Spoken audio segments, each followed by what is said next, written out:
Hello everyone and welcome back to my Bold and Beautiful 29 YouTube channel. I hope you guys are having a wonderful day. Before we start, please hit the subscribe button and give this video a thumbs up.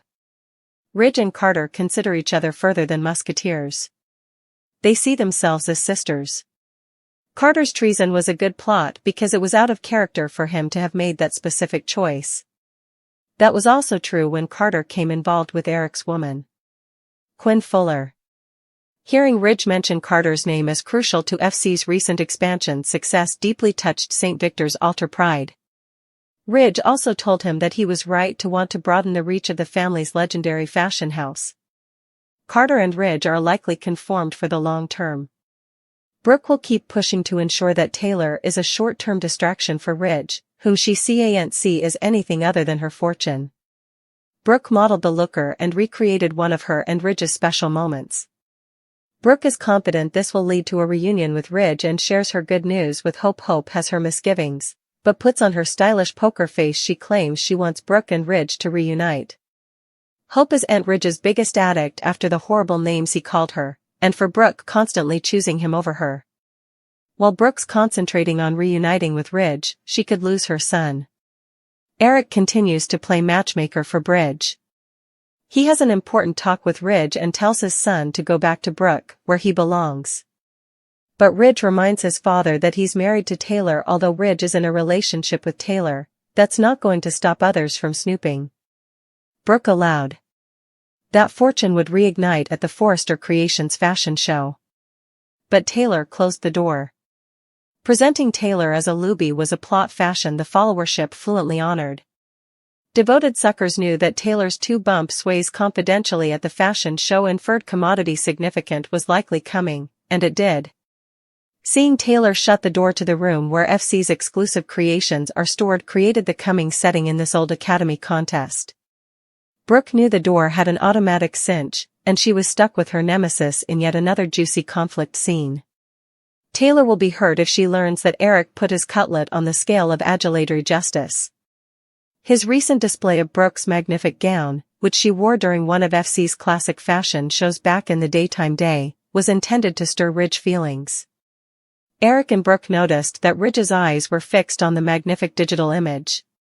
But that was only part of Eric's plan.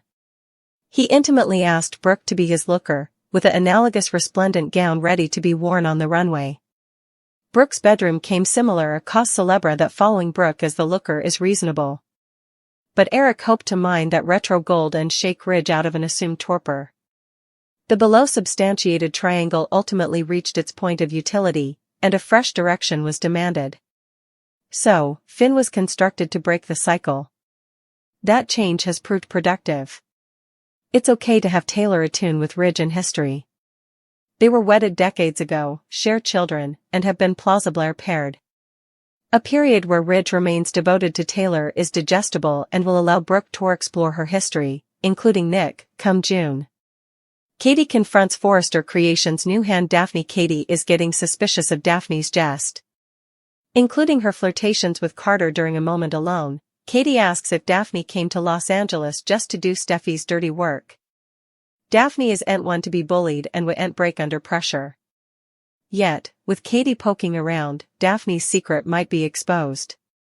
Carter, he's not giving up on his relationship with Hope. He visits his estranged gal to move her to give them an alternate chance. Tell me you want me as much as I want you, Carter tells her. Hope looks like she's seriously considering the idea. But she still has a lot of hurt from being betrayed, and she can't forget that. Will Manage reunite, or is this the end for the couple? The heat between Poppy and Sheila is just getting started.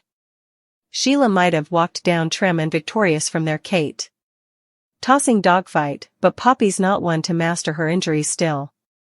With Luna caught in the crossfire and decades of secrets eventually washing to the face, it's clear that Poppy has a particular score to settle.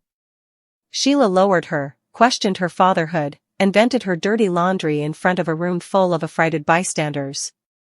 That wasn't just a fight, that was a protestation of war. Now, Enterprise is swirling. How far will Poppy go to take Sheila down? She's formerly proven she's not hysterical to get down and dirty. But Poppy's real armament isn't her right hook, it's her cunning. Unlike Sheila, who storms into battle ordnance blazing, Poppy plays a longer game. And Commodity tells us she's formally laying the route for Sheila's downfall. Just imagine what would be if Poppy sets her sights on getting close to Cleric. She could show up at the eatery when Deacon's alone and not just for cocktails. However, the Queen of Chaos could find herself fully insulated if Poppy can drive a wedge between Sheila and her one true ally. However, whether through temptation, manipulation, if Poppy gets Deacon to turn on his woman. Indeed juicier? Poppy has the power to weaponize Luna. As Luna rolls from the verity about her maternity and the curl that nearly bring her everything, she may be vulnerable enough to believe whatever story her mama starts spinning. However, Luna might be the one to cut the final cord, if Poppy convinces her that Sheila's influence is poisonous and the reason she'll no way get close to Finn. Also there's the possibility of Commodity darker. Poppy knows how Sheila operates, and if she's truly committed to vengeance, she might just out Sheila. Framed crimes, fake breakdowns, secret recordings, Sheila's tricks could fluently be turned back on her, only this time, with Poppy smiling sweetly from the sidelines. Sheila Carter may be the reigning queen of day mayhem, but Poppy is coming by hot and she's got nothing to lose. However, makes the right abettors, and keeps that impeccably glossed poker face if she pulls the right strings. Because this time, the battle isn't just about Luna. It's particular. And it's far from over. Sheila and Luna conniving, Liam offering Steffi some support, and Hope putting Cleric on alert. Finn, Steffi, and Bridget continued to gather in Liam's room. He was on the mend but not out of the forest land.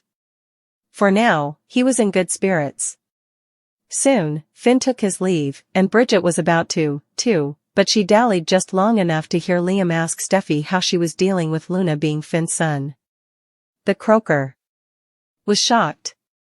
Steffi assured them both that Luna wouldn't be part of her life or her family.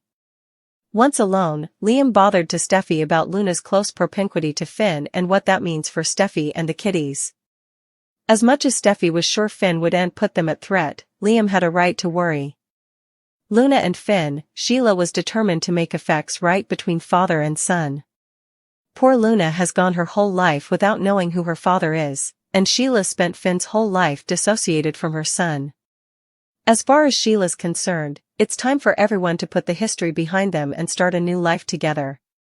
Luna needs him now, especially after the fallout with Poppy. Unfortunately, neither sees Steffi allowing them to get close to him at all.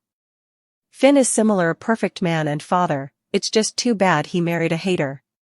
Sheila pledged to get Steffi out of the way and get Finn into Luna's life.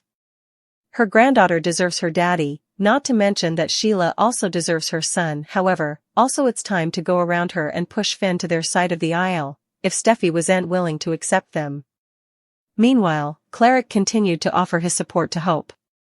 Hope did the same reverse and offered Cleric her support, too. She asked how effects were going, especially now that Luna is Sheila's granddaughter. Deacon admitted he wasn't exactly happy about it.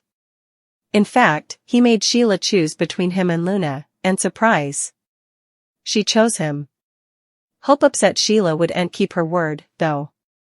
As for Finn, he retreated to his office to do some work and suppose about his child.